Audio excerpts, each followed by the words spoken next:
북팟과 사람이 만나는 곳 팟캐스트 도서관 북팟입니다.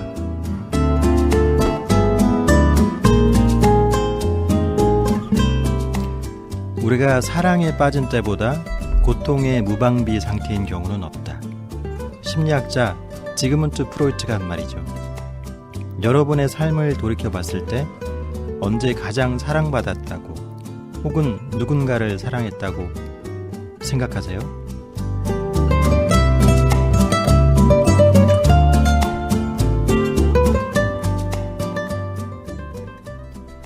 안녕하세요. 팟캐스트로 만나는 도서관 북팟, 저는 북팟지기 김영석입니다.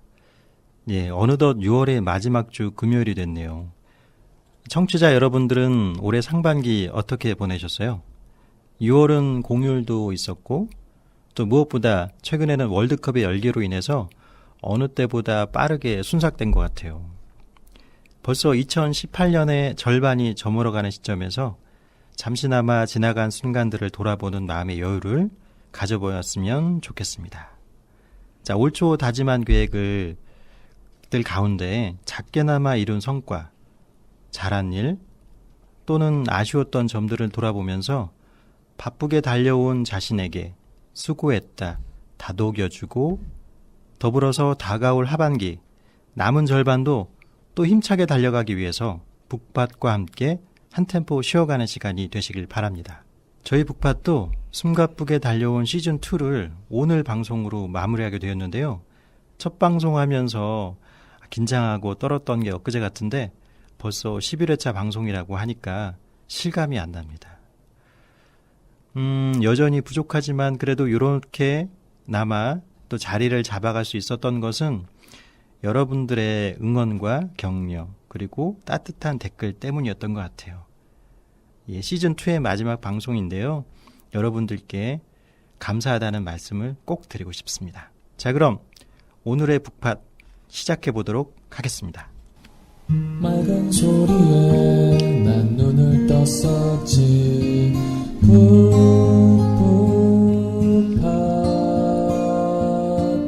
새로운 소식에 마음 열었어. 도봉구립도서관.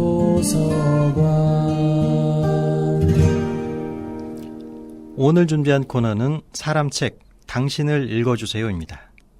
오늘 펼쳐볼 사람책은요, 도봉구의 육아 고수이자 또 육아 멘토로 활약 중이신 도봉구 보육반장 노혜경 선생님입니다. 선생님 안녕하세요. 네, 안녕하세요. 네, 반갑습니다. 아마 보육반장이라는 타이틀 때문에 어떤 일을 하시는 분인지 짐작은 하시겠지만 그래도 먼저 간단히 자기소개 부탁드릴게요. 네, 자기소개요. 네. 저는 도봉구에서 새 아이를 낳고 기르고 있는 육아맘이에요. 그러면서 네.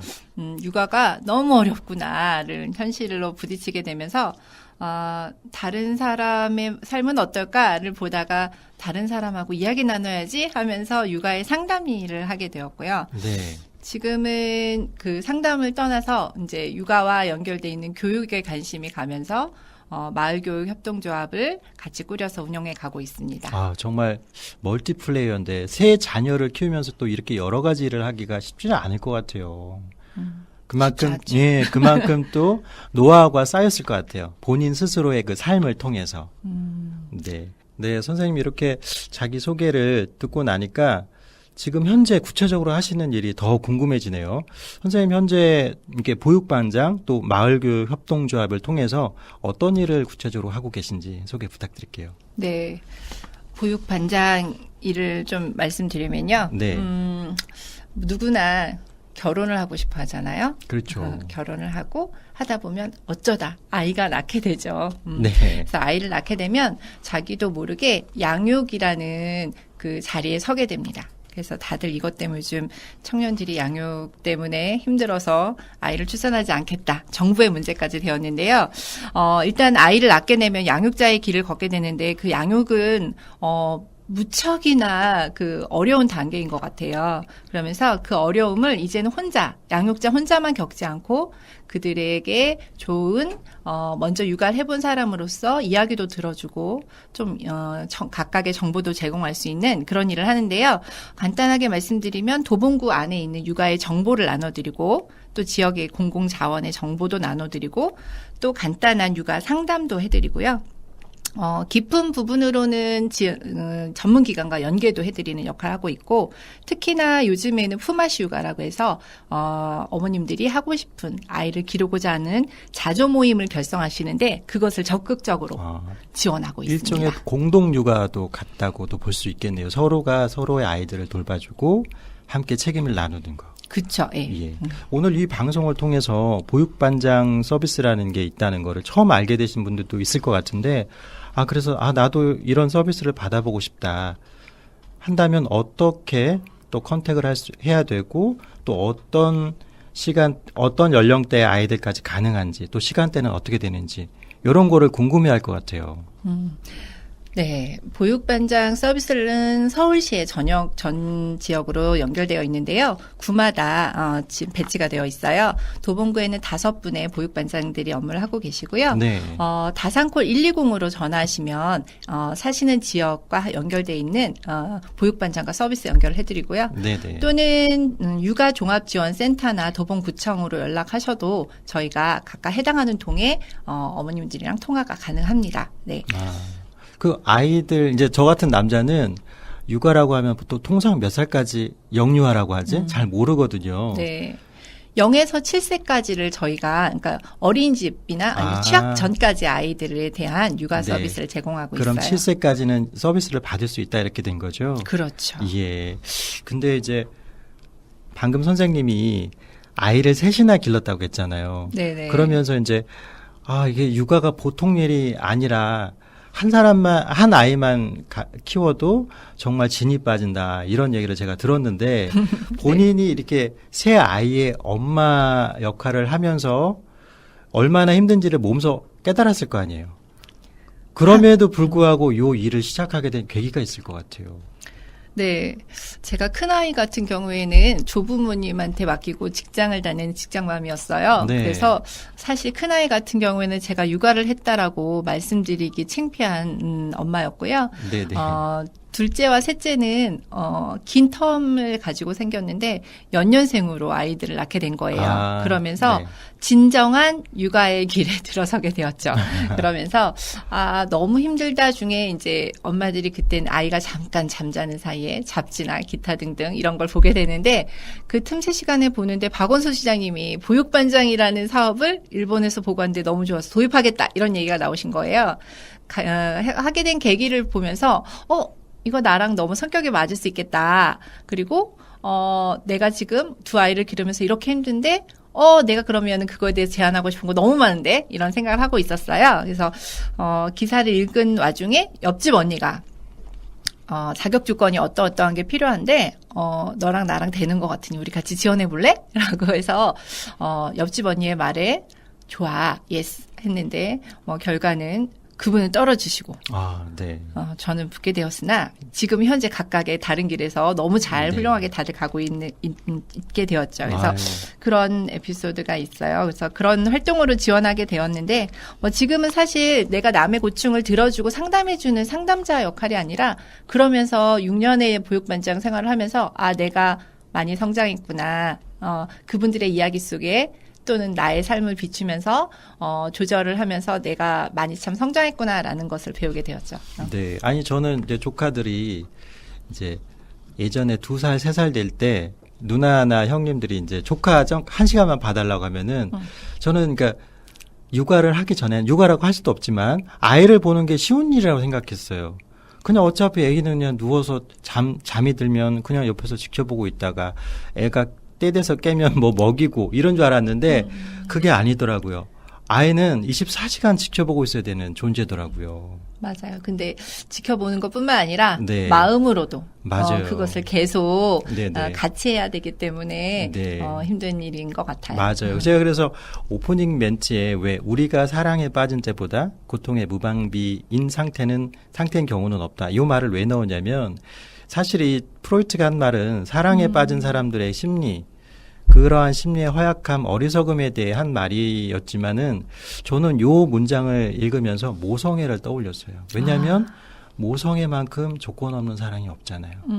그렇죠. 예, 그리고 아이를 생각하는 엄마의 마음만큼 또 고통의 무방비 상태인 경우가 없는 게 자기가 어떤 희생을 치르더라도 아이를 안전하게 또 사랑으로 키우고 싶다. 그래서 엄마의 사랑이야말로 아가페 사랑이 아닌가 그런 생각을 했거든요. 그렇죠.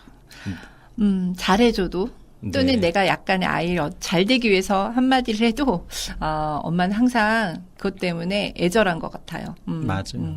선생님이 이런 보육반장 활동을 한 것도 꽤 이제 벌써 몇 해 됐잖아요. 그러면서 여러 가지 경험들을 했을 것 같은데 그 중에서도 야 내가 정말 이런 경우는 보람도 느꼈다. 혹은 이런 경우는 나도 같이 배우고 성장했다.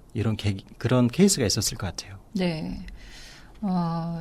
지금 그 말씀하시니까 떠오르는 사례가 한 3가지 정도 나는데 네. 뭐 시간 관계상 다 말씀드리기는 어려울 것 같고요. 네네.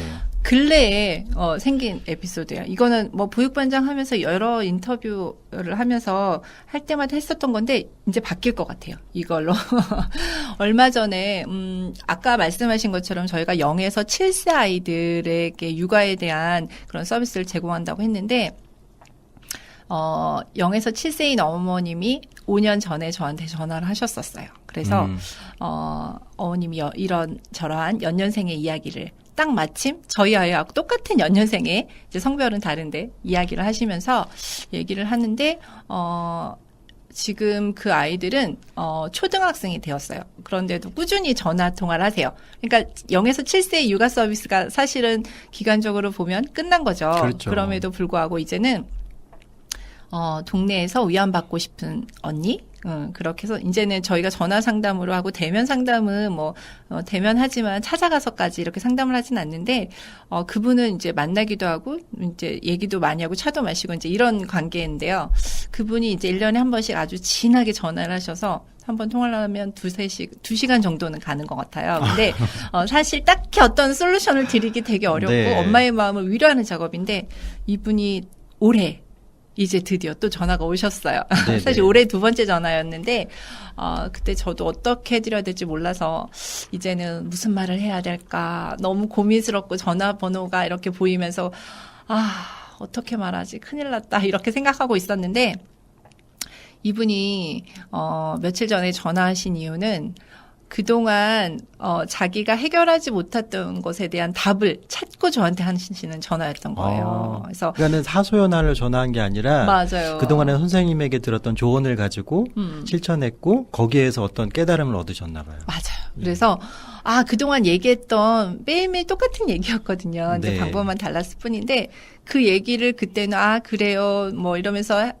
전화를 끊으셨지만 또 생활하시면서 어렵고 또 반복적인 부분이었는데 이제는 시야가 넓어지신 거죠. 진짜 지나고 보니 그게 너무 작은 일이었고 기다리면 되는 일이었는데 제가 그때 그걸 못 봤던 것 같다라고 하시면서 이제는 아이들에게 진정한 눈빛으로 바라봐줄 수 있는 걱정과 우려, 불안이 아니라 그렇게 바라봐줄 수 있는 엄마로 되셔서 제가 5년간, 6년간 두드렸던 그 어머니한테 똑같은 얘기를 하고 나 이제 답답해지고 이제는 나도 조금 깊이 할 수밖에 없는 그런 부분으로까지 왔는데 이제 그 어머님이 그 찰나에 변하신 거예요. 그래서 너무 헛된 짓 아니었다. 너무 잘했다. 그러고 저한테도 기뻤고 또한 미안한 감도 있었고 제가 이제는 그 어머님한테 어떤 전화를 이제 해드려야 되지 하는 마지막에 우려를 했던 생각에 대해서 참 미안한 생각도 들면서 감사한 생각도 들어서 저한테 조금 좋은 계기가 됐던 전화였던 것 같아요. 다시금 초심을 잃지 않고 할 수 있었던. 정말 보람이 됐을 것 같아요. 네. 아마 그 어머님한테는 그 6년 동안의 시간 동안 선생님 입장에서는 매일 똑같은 하소연을 하고 진이 빠지는 하소연을 하고 있는지는 몰라도 마음속으로는 서서히 선생님의 그 조언과 또 경험담을 통해서 바뀌고 있었나 봐요. 네, 스며들어 네. 가게 됐던 점이 뭐 저의 잘함이 아니라 그분이 잘 흡수하셨다라고 전 느껴집니다. 네. 아마 그분이 아이들을 그렇게 기다려주고 한 것처럼 또 선생님도 그분을 기다려줬으니까 만약에 중간에 이렇게 힘들어 나 이 사람 도저히 안 되겠어 이렇게 기피할 수도 있는 거였잖아요. 근데 기다려줬기 때문에 두 사람의 공동의 이 작품이 아닌가 생각이 듭니다. 너무 역시 훌륭한 MC이십니다. 아이고. 근데 이제 이런 경우는 굉장히 보람된 경우지만 때때로 상담을 하는 과정에 굉장히 난처한 그런 질문들도 있을 것 같아요. 저도 오늘의 이 주제를 준비하면서 여러 가지 이제 인터넷 검색을 해봤는데 작년에 한참 아나키라는 게 이슈가 됐던 적이 있더라고요. 저는 이게 정확히는 몰랐는데 그게 이제 육아의 한 방법의 스타일이더라고요. 근데 이제 요 방법에 맞다 틀리다를 떠나서 어쨌든 이러한 방법을 고민하고 있는 분들에게 선생님은 어떤 조언을 드리고 싶으세요? 우리 아나키는, 뭐라고 해야 될까요? 한번 믿으면 절대 움직이지 않았던 아주 거대한 힘을 가진 팀들이었는데, 네. 인터넷이나 이런 정보를 통해서 그들이 얻은 정보로 좋지 않다, 이런 부분으로 해서 사실 예방접종이나 좋지 않은 스테로이드제 뭐 이런 부분에 대해서 양약 처방, 이런 거에 대해서 강하게 거부하고 자연치유, 뭐 이런 부분을 주장하는 경우가 많았던 걸로 제가 알고 있는데, 네. 제가 느낄 때는 엄마들이 아이들한테 최상의 것을 좋은 걸 주기 위해서 그렇게 됐었던 것 같아요. 맞아요. 사실 뭐 아나키 말고 의료적인 거 말고도 기타 등등 뭐 아이들의 학습이나 뭐 옷이나 뭐 여러 가지에 대해서 먹거리도 마찬가지고 모든 아이들의 환경에 대해서 엄마들은 최상의 것을 아이들한테 주고 싶어 하거든요. 맞아요.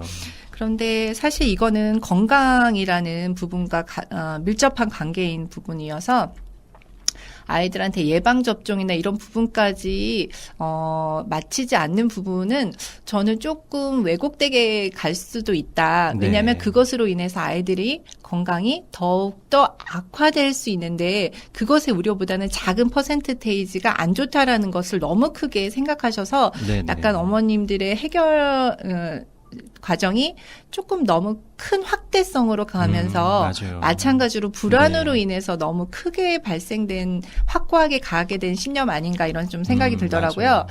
의사 선생님들의 기본적인 예방접종은 다 검증된 것이기 때문에 일단 마치고 가도 극소수의 그 작은 퍼센트로 일어나는 문제이기 때문에 그것은 마치고 가는 게 좋다라고 좀 생각이 들어요. 저도 이런 케이스를 찾아보면서 무슨 생각이 들었냐면 일단 자기 자식 잘못되라고 하는 부모는 없잖아요. 얼마나 그만큼 사랑하기 때문에 이것들에 대해서 약품이나 이런 것들 다 스스로 찾아보고 하신 분들이 있더라고요. 이분들의 배경을 찾아보니까. 그렇죠. 예.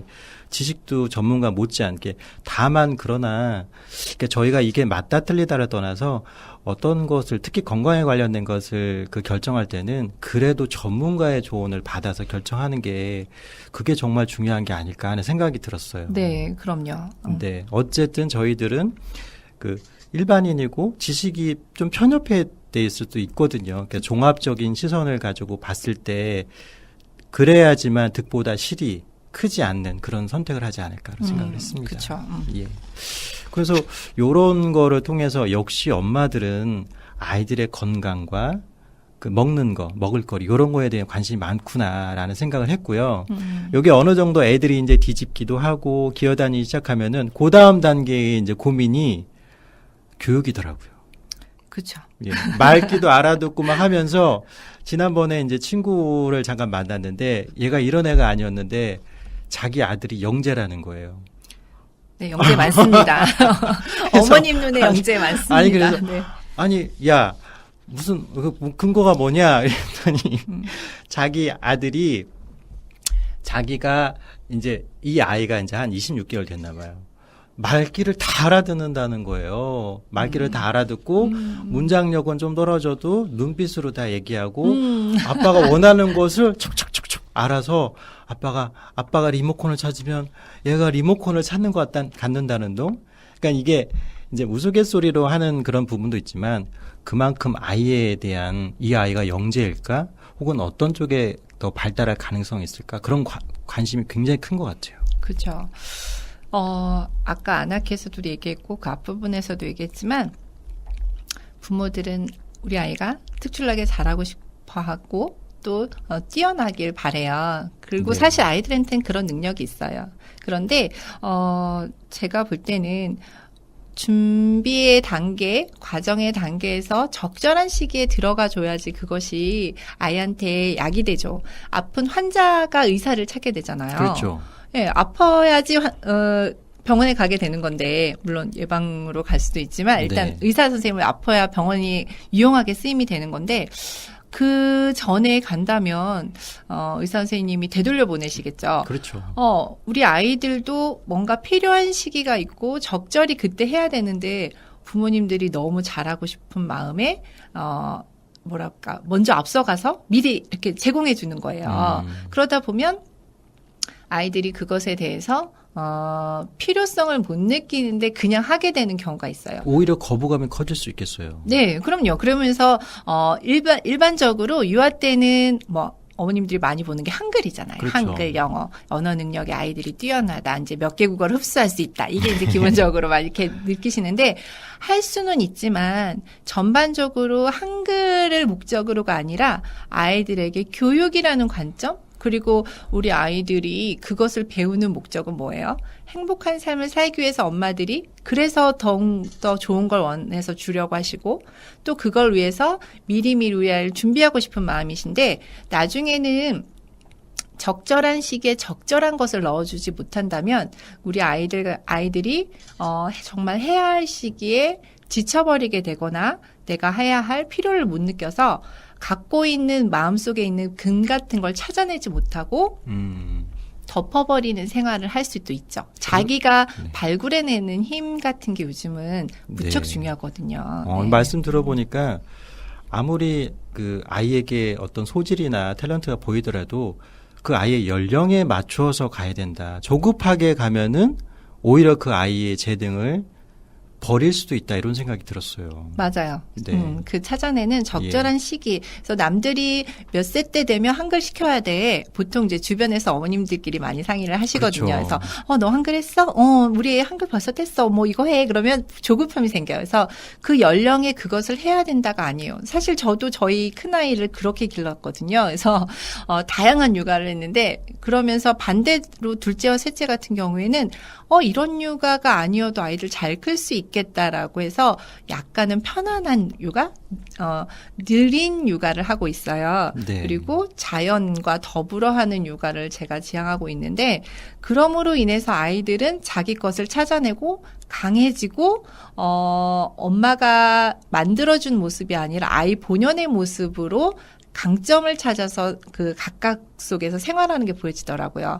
절대 연령별로 가지 마시고요. 아이들은 다 개개인별로 속도가 다릅니다. 어떤 사람은 얼굴이 네모이고 어떤 사람은 달걀형이듯이 아이들이 안에 갖고 있는 모양은 다 다르다고 생각이 들어요. 그렇죠. 예, 그것에 엄마가 그 모습을 볼 줄 아는 눈을 기르는 것을 교감과 육아를 살과 살이 부딪히는 육아를 통해서 느끼셔야 되고요. 그것을 알아차리고 나서는 우리 아이들한테 잘 아이가 갖고 있는 강점을 유도해서 약간의 필요성이 느껴질 때 그때 그 부분을 넣어주면 최상의 엄마가 되지 않을까라고 생각해요. 정리를 이렇게 딱 똑부러지게 해주셔가지고 싱글인 저도 이해가 됐는데, 그러니까는 이게 얼마나 빨리 시작하느냐가 중요한 게 아니라 그 아이에게 얼마나 적절한 교육을 제공해 주느냐, 이게 중요한 것 같아요. 그렇죠. 네. 거기에 위해서는 또 인내심이 필요할 것 같아요. 네, 육아는 기다림인 것 같습니다. 네.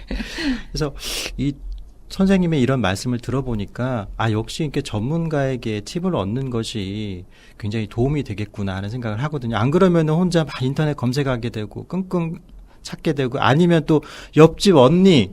그렇죠. 예, 근데 또 옆집 언니도 최고의 멘토죠. 제대로 잘 만나야지 옆집 언니지 잘못 만나면 또 이렇게 한쪽 정보에 치우친 그런 정보를 받을 수 있거든요. 그렇죠. 보육반장에 생기게 된 계기도 그런 것 같아요.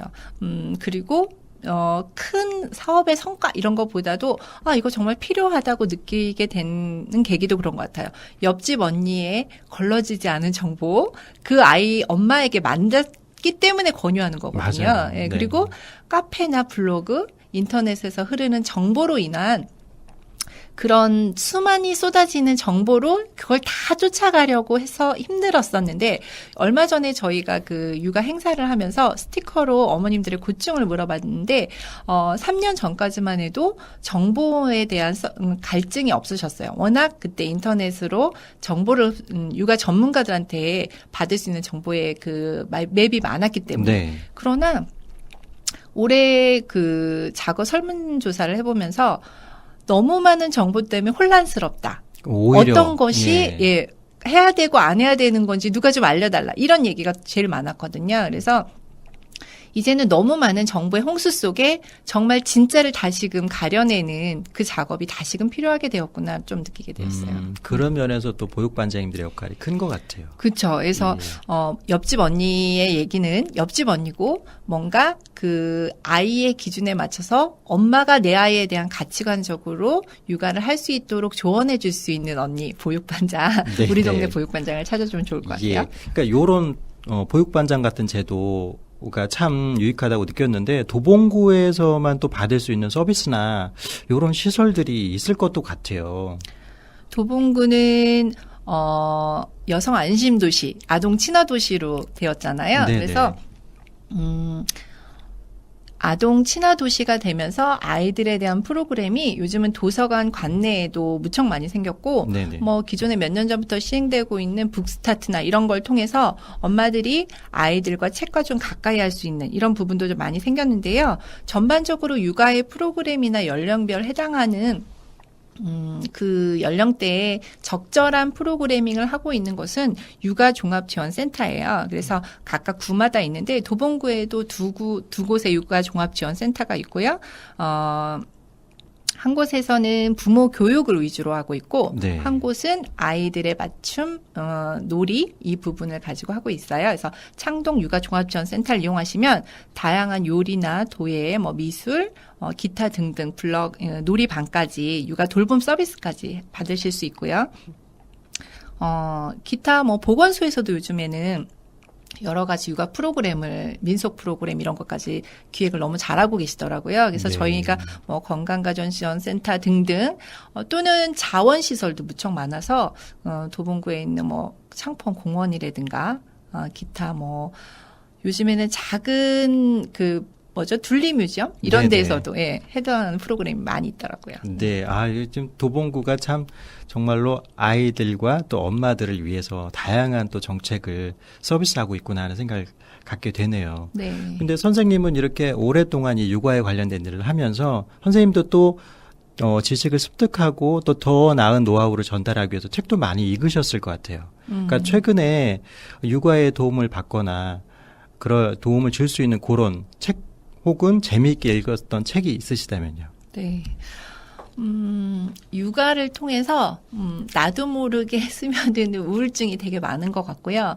남과 엄마들이 아이들이 제일 싫어하는 말이 비교하는 거 되게 싫어하잖아요. 그렇죠. 그러면서 타인하고의 관계 그리고 그것을 조절할 수 있고 그렇지 않은 당당한 엄마로 서기 위해서는 엄마가 정체성을 좀 확고하게 기르는 자신 있는 엄마로 가는 게 좀 좋다는 생각이 드는데, 저도 육아를 하면서 힘들면서 얼마 전에 그 지인분한테 선물 받은 마음으로 바라보기라는 이철한 작가님의 책을 선물 받았는데, 관계성에 대한 내가 타인을 바라보는 시선에 대한 부분을 잘 편안하게 볼 수 있고요. 그림도 작가님이 그리셔서 그림을 아이들과 같이 보면서 이야기 나눠도 좋을 듯한 동화 같은 이야기고요. 네.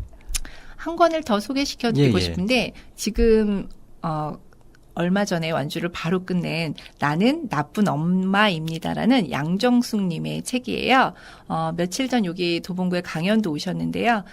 이분은 로봇딸이 세진이 엄마라는 이름으로 더 유명하신 분인데, 그 엄마라는 이름이 얼마나 위대하고 강한지를 평범한 아이를 기르고 있는 내가 읽으니까 정말 더욱더 겸손해져야겠다. 내 아이에 한테 고마워해야겠다. 나의 상황에 조금 더 용기 있는 아이로 기를 수 있는 용기 있는 엄마가 되고 싶다. 이런 도전도 받게 되는 그런 책이었어요. 아, 나는 나쁜 엄마입니다. 뭔가 고백적인 내용이기도 하면서 또 선생님이 요 책에 대해 소개를 해주시면서 눈빛이 약간 촉촉해지셨어요. 그러니까 맞아요. 모든 엄마들이 느끼게 되는 그러한 근데 엄마들은 모든 걸 주면서도 이렇게 내가 더 주지 못해서 안타까워하는 마음을 갖고 있는 것 같아요.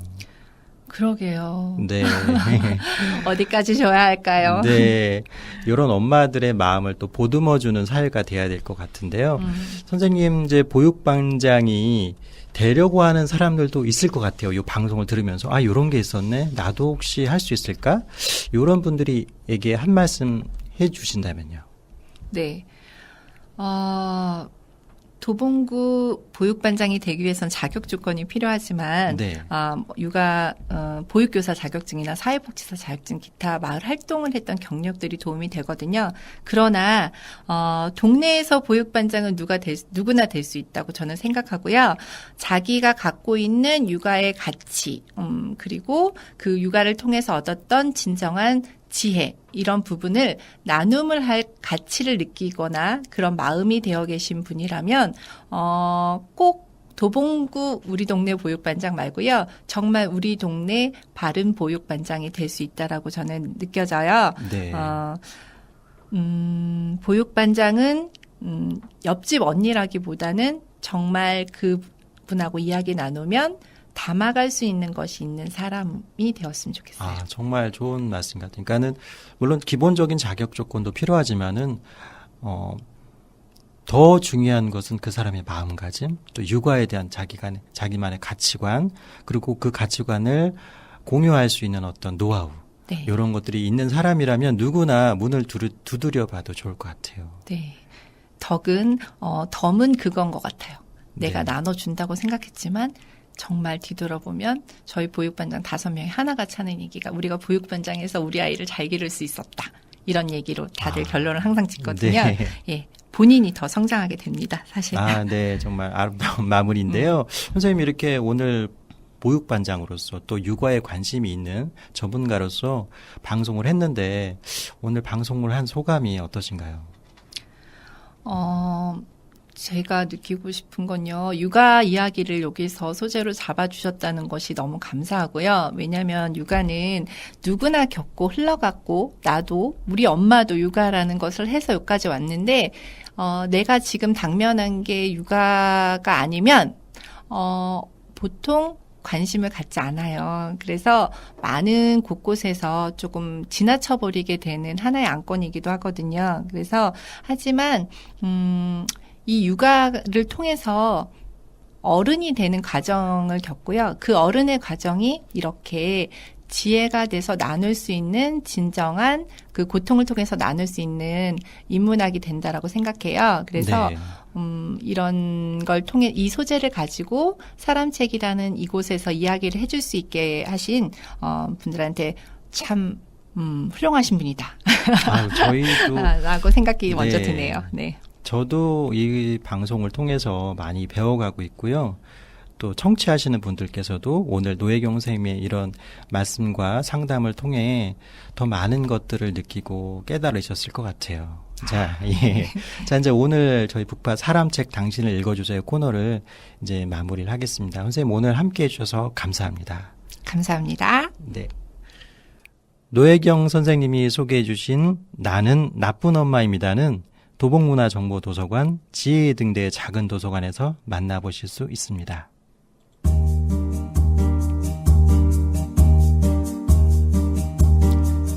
여러분은 육아라는 말을 떠올리면 어떤 모습이 그려지세요? 아이가 잠들기를 기다리며 사랑스럽게 바라보는 엄마의 모습.